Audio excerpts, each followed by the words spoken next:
오늘 첫 번째 우리 목장 설교, 우리 교재 위대한 복음 첫 번째 과 우리 마태복음 1장 1절부터 17절 말씀을 중심으로 예수님 안에 뿌리를 내리라라는 제목으로 함께 은혜를 나누기를 원합니다. 말씀을 준비하면서 이런 고민을 해봤습니다. 지금 나는 진짜 나인가? 지금 나는 진짜 나인가?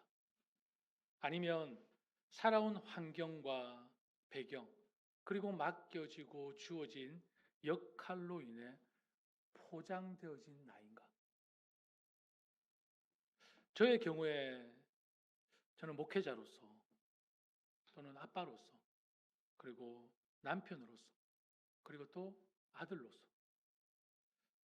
그 역할이 참으로 중요하지만 이 역할을 수행하는 동안 나도 모르게 진짜 내 자신은 서서히 사라지고 있고 그 역할로 인해 포장된 나로 살고 있는 것은 아닌지 이런 궁금증이 생겼습니다. 만약 그렇다면 진짜 나는 어떤 모습일까? 진짜 나는 누구일까? 그러면서 나 자신에게 이런 질문을 해보았습니다. 지금 나에게 아무런 책임이나 의무라는 부담 없이 오직 나 자신만을 위해 시간을 쓴다면 나는 무엇을 하고 싶은 것일까? 나는 무엇을 하고 싶을까? 여러분, 무엇을 하고 싶으십니까? 나에게 주어진 책임과 부담, 역할이 없다면 그 주어진 시간을 통해서 여러분 무엇을 하고 싶으십니까? 각자의 생각들이 있으시겠죠? 내가 원하는 삶과 이 현실이라는 역할 사이에서 균형을 찾는 것은 너무나도 중요합니다. 그렇기에 자신을 돌아보는 이런 고민과 생각은 더 깊이 있는 삶으로 나아가기 위해서는 꼭 필요한 내 스스로에게 던져야 할 질문이 아닐까 생각을 해봅니다. 왜냐하면 맡겨지고 주어진 그 역할을 수행하는 데만 집중하다가 나 자신을 잃어버리게 된다면 내 안은 텅 빈 느낌이 들면서 삶의 의미를 놓칠 수도 있을 것입니다.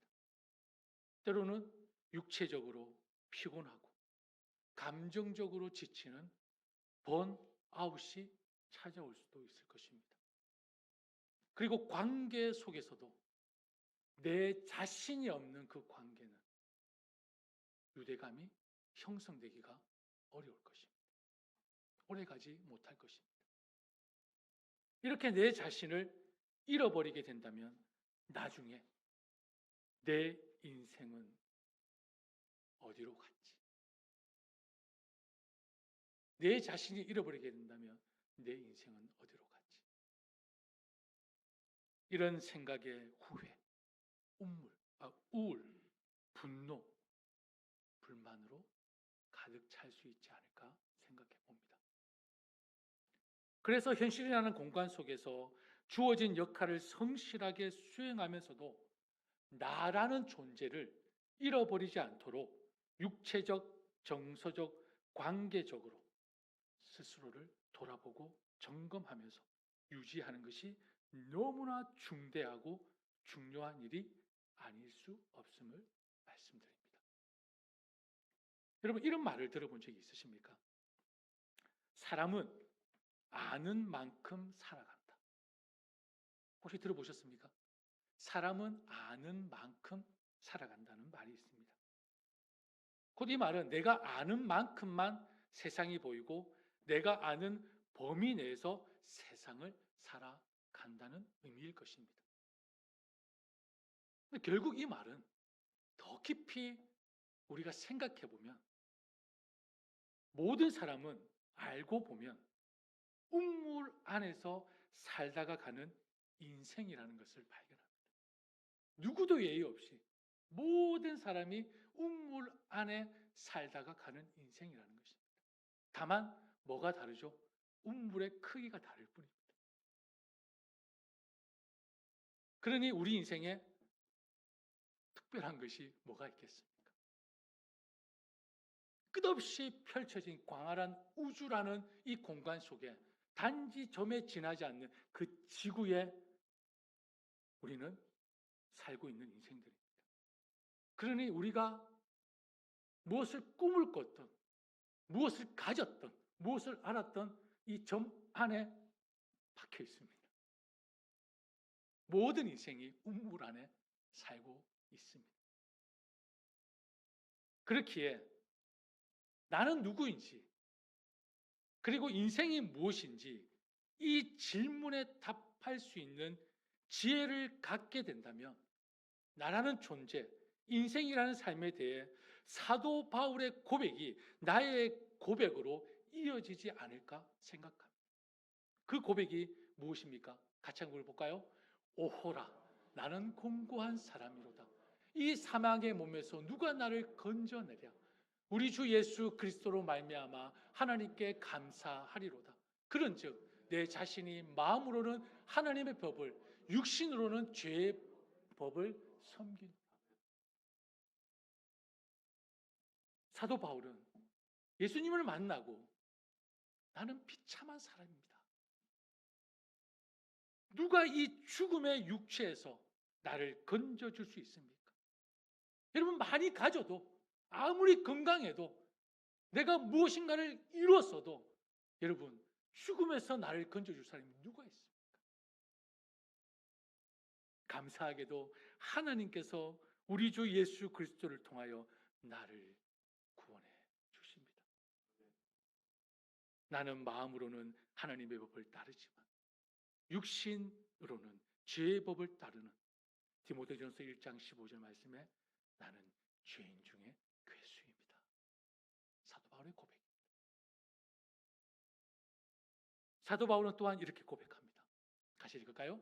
육체의 겉모양을 꾸미기를 좋아하는 사람은 여러분에게 할례를 받으라고 강요합니다. 그것은 그들이 그리스도의 십자가 때문에 받는 박해를 면하고자 하는 것입니다. 할례를 받는 사람들 스스로도 율법을 지키지 않으면서 여러분에게 할례를 받게 하려는 것은 여러분의 육체를 이용하여 자랑하려는 것입니다. 그런데 내게는 우리 주 예수 그리스도의 십자가 밖에는 자랑할 것이 아무것도 없습니다. 그리스도로 말미암아 내 쪽에서 보면 세상이 죽었고 세상 쪽에서 보면 내가 죽었습니다. 할례를 받거나 안 받는 것이 중요한 것이 아니라 새롭게 창조되는 것이 중요합니다. 사도 바울의 고백. 진정 내가 누구인지, 인생이 무엇인지 깨닫는 지혜를 갖게 된다면 사도 바울의 고백이 나의 고백으로 고백되지 않을까 생각합니다. 사랑하는 성도 여러분, 마지막 때에 살고 있는 우리는 나라는 존재, 인생이라는 삶에 대해서 깊이 생각하고 자신을 잃어버리지 않아야 합니다. 그래야 오늘 사도 바울의 고백처럼 새로운 창조를 통해 새로운 인생을 열어갈 수가 있습니다. 새로운 창조를 통해 새로운 인생을 열어가는 거죠. 기독일보의 어떤 목사님께서 이런 칼럼을 하나 올렸더라고요. 이런 글입니다. 뿌리를 잘 돌보는 것이 지혜입니다. 뿌리를 잘 돌보는 것이 지혜입니다. 여러분, 나무의 뿌리는 보입니까? 보이지 않습니까? 나무의 뿌리는 보이지 않습니다. 하지만 나무의 생명은 어디에 있습니까? 뿌리에 있습니다.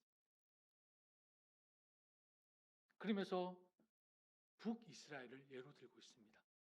하나님은 북이스라엘을 대표하는 에브라임이 범죄할 때 호세아를 통해 말씀하시죠. 같이 읽을까요? 에브라임은 그 밑동이 찍혀서 뿌리가 말라 버렸으니 열매를 맺지 못할 것이다 라고 말씀하십니다. 뿌리가 마르면 열매를 맺을 수가 없습니다. 여기서 말하는 뿌리는 이스라엘의 모든 시작, 근원, 처음, 곧 하나님과의 관계를 말하고 있습니다. 그런데 북이스라엘은 하나님과의 관계가 끊어졌습니다. 뿌리가 말랐으니 생명을 공급받을 수가 없습니다. 결국 아수르에 의해서 북이스라엘은 멸망을 당하는 비참한 최후를 맞이하게 되었습니다. 사랑하는 성도 여러분, 나무의 생명은 뿌리에 있습니다. 보이지 않는 뿌리가 흔들리면 나무 전체가 흔들릴 수밖에 없습니다. 마찬가지로 여러분, 사람의 생명은 보이는 곳에 있는 것이 아니라 보이지 않는 곳에 있습니다. 보이지 않는 것의 그 힘으로 인해서, 보이지 않는 것의 그 움직임으로 인해서, 보이지 않는 것의 그 작용에 의해서 우리는 볼 수 있고, 들을 수 있고, 걸을 수 있고, 말할 수 있고, 생각할 수 있고, 꿈을 꿀 수 있고, 때로는 미워도 하고, 싸우기도 하고, 다투기도 하고, 공격하기도 하고, 두려워하기도 하며, 슬퍼하기도 하고, 화를 내기도 하면서 우리는 살아가고 있습니다. 따라서 우리 인생이 너무너무 중요한 것은 바로 이것입니다. 같이 읽을까요? 모든 지킬 만한 것 중에 더욱 내 마음을 지키라. 생명의 근원이 이에서 남이니라. 여러 번 우리가 설교를 통해 보았던 말씀입니다. 사람의 생각과 마음은 나무의 뿌리와 같습니다. 생각과 마음은 보이지 않습니다. 하지만 생각과 마음의 그 역할은 너무도 중요합니다. 생각과 마음이라는 그 뿌리가 어디로 뻗어 있느냐에 따라서 그 사람의 인생, 지금의 삶, 그리고 사후, 죽음 후의 삶까지 결정될 수가 있습니다. 우리의 생각과 마음이 어디에 뿌리를 깊이 내려야 할 것인가? 이 질문에 여러분, 유효 기간은요, 주어진, 한 번만 딱 주어진 각자의 인생임을 잊지 마십시오. 다시 한번 말씀을 드릴까요?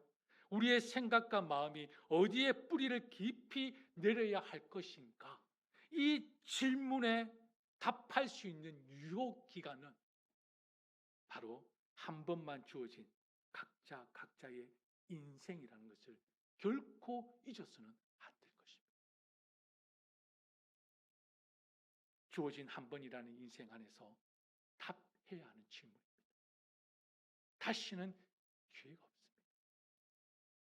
가혹하지만 딱 한 번 주어진 지금이라는 이 시간, 오늘이라는 이 시간에 우리는 선택해야 합니다.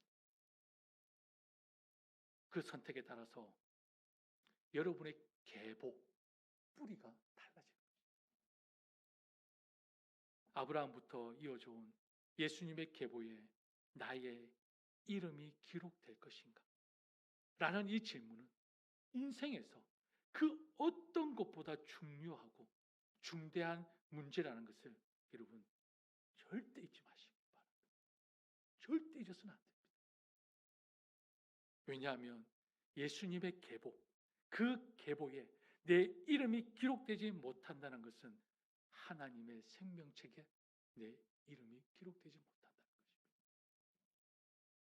곧 이 말은 구원받지 못하는 뿌리를 잘못 내린 인생이 되는 것이며 그 사람의 지금의 삶, 그리고 사후는 하나님의 나라에서 함께 할 수 없다는 것입니다. 구약에서 신약으로 넘어오면 첫 번째 책이 무엇입니까?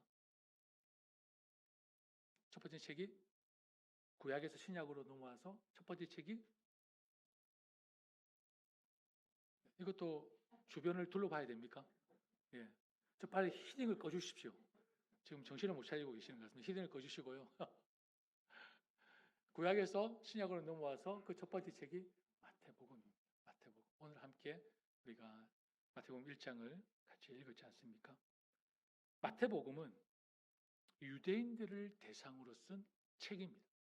사복음서 중에 마태복음. 그 당시에 로마가 통치하는 시대였습니다. 불안하고 힘든 시기에 유대인들은 스스로에게 무슨 질문을 던졌을까요? 난 누구지? 나는 누구인가? 라는 질문을 던졌습니다. 예수를 믿었지만 다른 유대인들의 반대에 부딪혔습니다. 이방인들의 공격이 있었습니다. 사람들은 예수를 믿는 유대인들에게 이렇게 물었습니다. 너희 누구지? 내가 누구냐? 정체성을 고민하지 않을 수 없었던 그런 시대의 유대인들이었습니다. 마태는 이러한 어려움과 고민에 빠져 있는 유대인들을 위해서 복음을 쓰기 시작합니다. 그 시작이 바로 마태복음 1장 예수님의 계보입니다. 여러분, 예수님의 계보를 성경을 볼 때 제일 많이 읽지 않으셨습니까? 왜냐하면 구약은 어려우니까 신약부터 시작하지. 그러면서 마태복음 1장은 아마 수십 번, 수백 번도 읽으셨을 거예요. 그러면서 여러분 의문이 안 들었습니까? 왜 계보가 처음에 나오지? 누가 누구를 낳고 누가 누구를 낳고 누구부터 누구까지 열례돼요. 누구부터 누구까지 열례돼요. 왜 이게 처음에 기록되어졌을까? 여러분 의문이 없으셨습니까? 의문을 좀 가지십시오. 말씀을 읽으시면서 아무 생각 없이 읽으십니까? 수십 번, 수백 번 읽으면서 왜 예수님의 계보가 그것도 신약을 시작하는 첫 권 마태복음에서 시작되고 있을까? 의문이 되지 않습니까? 궁금할 것 같은데. 여러분의 표정은 지금 어떤 표정인지 아십니까? 설교 언제 끝나나? 빨리 좀 끝났으면 좋겠는데.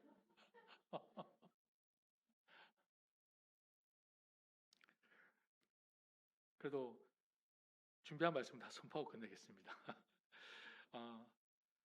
자, 마태는 이러한 격동기 때, 이러한 어려움과 그런 고난 가운데 있는 이 고민에 빠져 있는 유대인들을 위해서 복음을 쓰기 시작합니다. 그 시작이 바로 예수 그리스도의 계보입니다. 신약의 첫 번째 책인 마태복음. 그런데 그 처음 시작을 왜 계보로 시작하고 있을까? 그 이유는 예수님을 따르는 사람들이 자신이 누구인지 깨닫기 위해서입니다. 저 어릴 때 생각납니다. 항상 명절 때 시골만 가면 정말 지루한 시간이 있어요. 할아버지께서 온 가족을 다 방 안에, 그 좁은 방 안에 다 불러 모으시고 족보책을 다 꺼내십니다. 너희들은 무슨 파 몇 대소. 그러면서 우리 집안의 선조들이 누가 있는지 쫙 설명하시면서 뼈대에 있는 집안인 것을 꼭 기억하고 잊지 말고 살아가라. 근데 지금은요, 제가 무슨 파 몇 대소인지 잊어버렸습니다. 그렇게 어릴 때 주구장창 들어봤는데, 제가 무슨 충렬, 무슨 공파, 뭐 18대손인가? 뭐 그렇게 어렴풋이 기억이 나는데, 또 우리 선조들 중에 고려시대부터 우리 하만 조씨가 시작되었음을, 그건 알고 있습니다. 고려시대부터 시작되지, 하만. 그 지금 한국의 하만에 가면 우리 그 집안에 거의 뭐죠? 거의 아지트 같은 그런 본거지가 있더라고요. 근데 요즘 현대인들은 뿌리에 별 관심이 없는 것 같습니다. 근데 지금 돌아보면 왜 그렇게 우리 선조들이 할아버지 때까지 왜 뿌리를 그렇게 강조했는지 알 것 같습니다. 말씀을 보니까 더 깨닫습니다. 왜 그게 그렇게 중요한지. 뿌리가 왜 중요한지.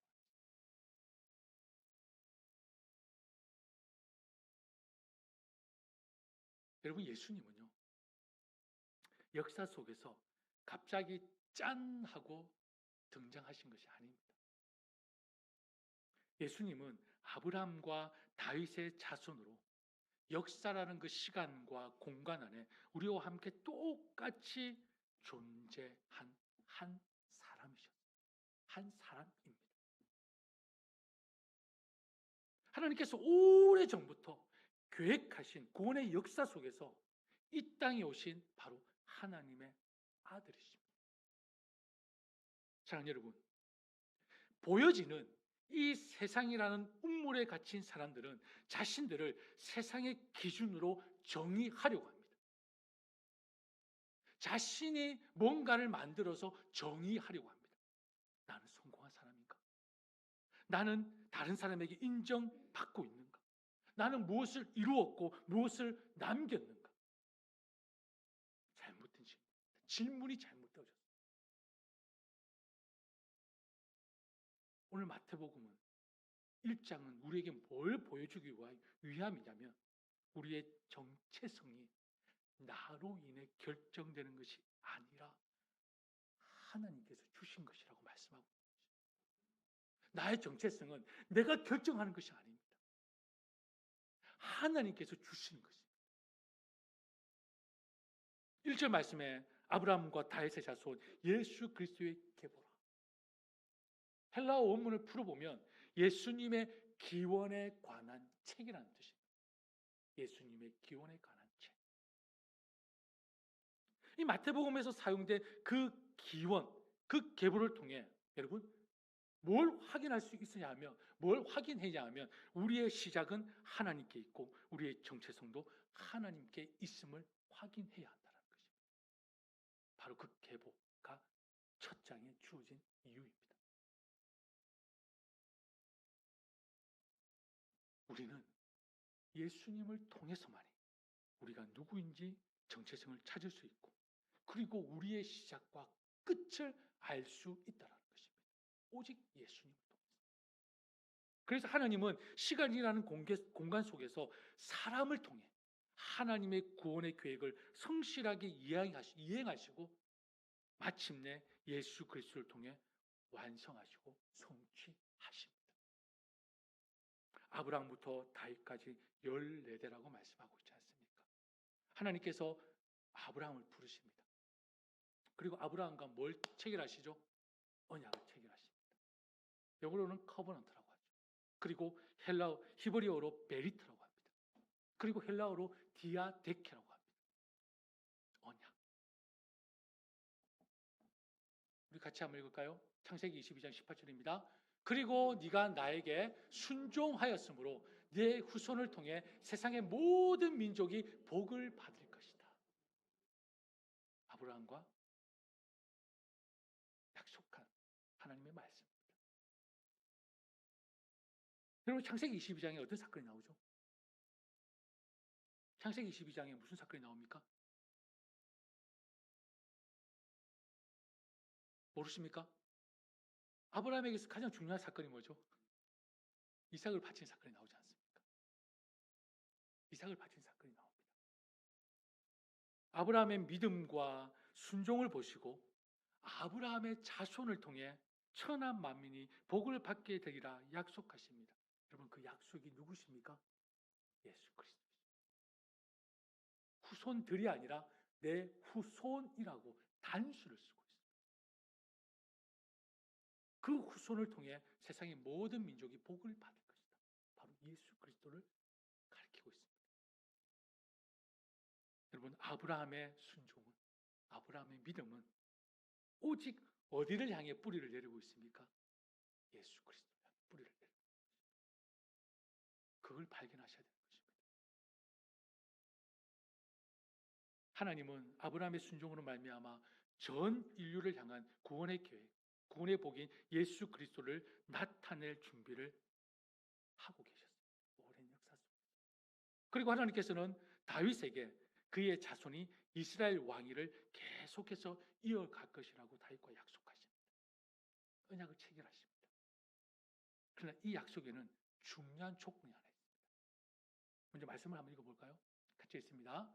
여호와께서는 나에게 내 자손들이 모든 일에 조심하고 내 앞에서 최선을 다하여 진실하게 살면 이스라엘의 왕위에 오를 사람이 내 집안에서 끊어지지 않을 것이다 하고 말씀하셨다. 만일 네가 여호와께 순종하면 여호와께서 이 약속을 지키실 것이다. 이 약속의 중요한 조건이 뭡니까? 다윗의 후손들이 모든 일에 조심하고 하나님 앞에서 최선을 다하여 진실하게 살며 여호와께 순종할 때 이 약속을 이룰 것이다. 조건이 있죠. 이 말씀은요, 다윗 왕이 죽기 전에 솔로몬에게 남긴 유언입니다. 하나님께서 다윗과 맺으신 언약을 다시 솔로몬에게 상기시켜주고 있습니다. 근데 여러분, 이스라엘의 역사를 여러분 잘 알고 계시지 않습니까? 솔로몬이 초반에는 하나님을 잘 믿는 것 같습니다. 나중에 어떻게 됐습니까? 수많은 이방 여인들을 아내로 맞이하면서 우상을 숭배하며 타락하기 시작했습니다. 그리고 그의 아들 르호보암을 통해서 이스라엘은 그만 두 개로 쪼개지고 말았습니다. 북이스라엘과 남유다.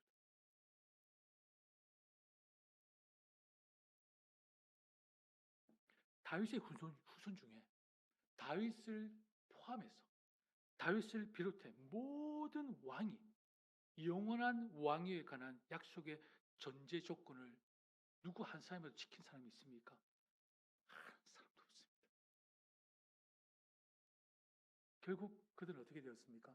바벨론에 의해서 다윗 왕조는 문을 닫아버렸습니다. 멸망당하고 말았습니다.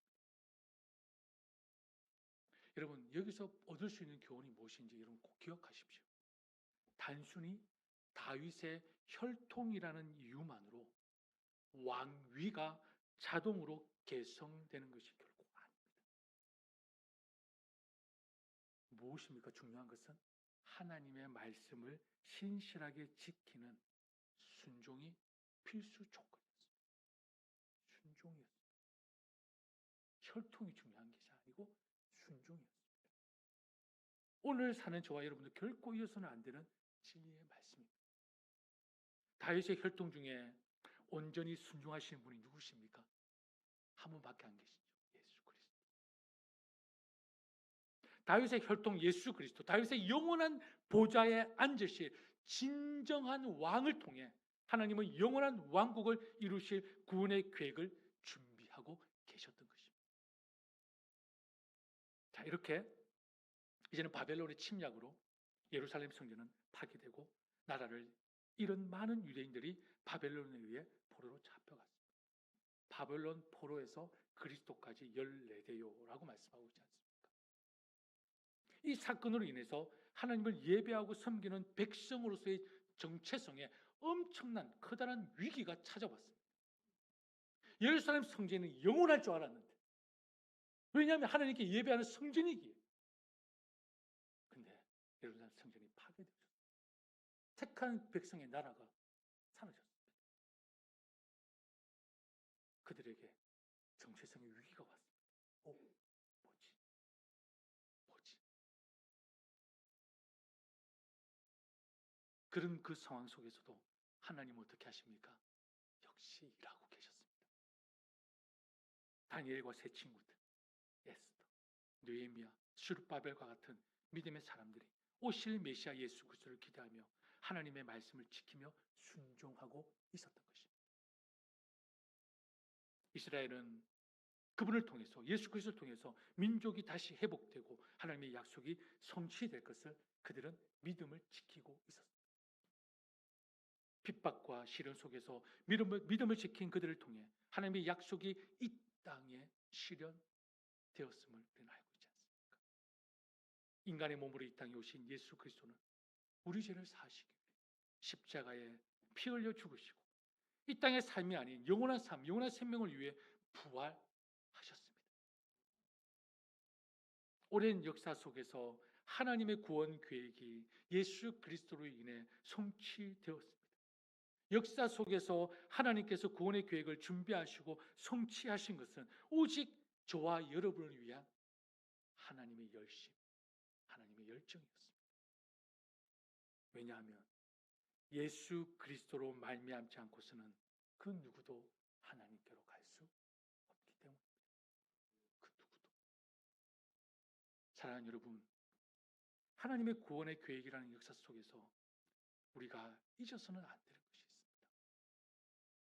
하나님의 열심은, 하나님의 열정은 언제나, 여러분 그 주인공이 다 되기를 원하는데요, 언제나 부르신 한 사람 한 사람의 예수 안에서의 믿음과 순종, 그리고 예수 이름으로 드리는 예배, 회개, 기도를 통해 역사하셨음을 우리는 성경을 통해 발견할 수가 있습니다.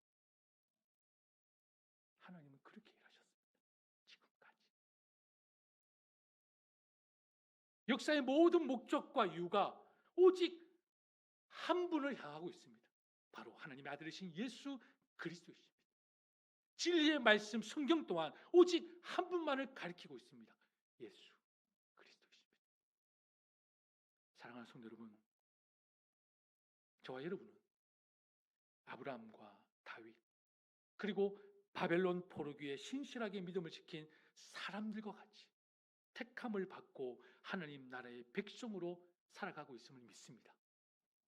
이 말은 이 세상에서 수많은 유혹과 이방 문화들과 영적인 공격을 동시에 받고 있다는 것입니다. 인정하십니까? 인정하십니까? 기쁘십니까? 한쪽만 보시네요. 이쪽은 뭐 안 보이십니까? 이쪽이 어디입니까? 예수 그리스도. 왜 이쪽만 보시고 아멘이 없으십니까? 이쪽을 보시죠. 여러분, 이런 현실 속에서요, 하나님이 이미 우리에게 답을 주셨습니다. 답을 주셨습니다. 우리가 살 길은 역사 속에서 오래전부터 하나님께서 이미 계획하시고 준비하신 이미 이 땅에 빛으로 찾아오신 예수 그리스도, 우리 죄를 사하시고 영원한 생명을 주신 예수 그리스도, 이 땅에 다시 오실 예수님을 기대하며 예수님의 이름으로 사는 것밖에 없습니다. 우리가 이 땅에 살 수 있는 유일한 길은, 여러분, 이 땅에서 받을 복, 여러분 받고 싶은 복이 많으시죠? 근데요, 저는 그걸 복이라고 생각하지 않겠습니다. 여러분, 우리가 이 땅에서 받아야 될 유일한 복은 예수 그리스도이십니다. 그리고 이 땅에서 우리가 유일하게 누려야 될 복도 예수 그리스도이십니다. 그게 복입니다. 그걸 볼 수 있어야 됩니다. 그렇기에 예수 그리스도를 영접하고 예수 그리스도를 믿는다는 것은 여러분 무엇을 의미하는 것입니까? 하나님의 큰 역사 속에 있는 이미 받은 복을 다 받은 복된 사람이라는 것입니다. 예수를 믿는다는 것. 예수님을 영접하고 예수님을 믿는다는 것은 이미 복을 받을 복을 다 받은 복을 받은 사람들이라는 것입니다. 그 의미입니다. 그리고 우리는 하나님의 약속을 이어가는 예수님의 계보를 잇는 믿음의 자녀들이라는 것입니다. 처음과 나중 알파 오메가가 되시는 예수님과 연결된 어마무시한 복을 받은 존재라는 것입니다. 우리는 그 복을 이 땅에서 어떻게 하면 됩니까? 누리면 되는 것입니다. 여러분, 복은 예수 그리스도예요. 그러면 우리는 이 땅에서 누리면 되는 것입니다. 근데 우리는 지금 뭘 찾고 있죠? 예수 그리스도께서 주실 복을 찾고 있어요. 예수 그리스도는 잠깐 저기 계시고요. 잘못된 것입니다. 예수 그리스도께서 공급하시는 것이 복이 아니고요. 예수 그리스도 그 자체가 복이십니다. 그게 복이십니다.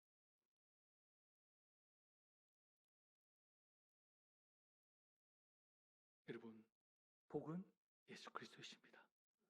잊지 마십시오. 우리는 예수님을 통해서만 우리가 누구인지 알 수 있습니다. 예수 그리스도 그 이름 안에 뿌리를 내리지 않으면 여러분 그 인생은 굳건히 설 수 없습니다.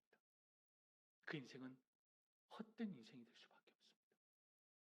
그러니 우리에게 주어진 한 번이라는 인생이 헛되지 않도록, 넘어지지 않도록 예수 그리스도 안에 뿌리를 내리는 복된 인생, 지혜로운 사람들 되시기를 축복합니다. 우리 함께 찬양하겠습니다.